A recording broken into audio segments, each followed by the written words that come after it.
Sleep earlier or sleep the right way? Alin ang mas importante? Sabi ng marami, sleep earlier para healthy ka. Pero mas mahalaga kaya ang oras or ang quality ng tulog mo?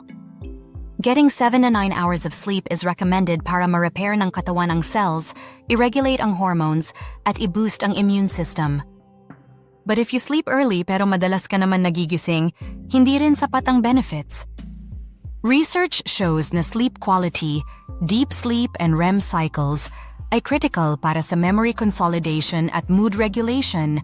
Minsan mas mahalaga pa kesa sa eksaktong oras ng sleep mo. Mas okay na matulog ng tama, deep at uninterrupted, kaysa magmadali kang matulog ng maaga pero puro gising-gising lang. Kaya sa next bedtime mo, huwag lang isipin kung anong oras. Siguraduhing kalidad ang tulog mo para mas fresh at produktibo magising. Follow us for more practical Pinoy health tips.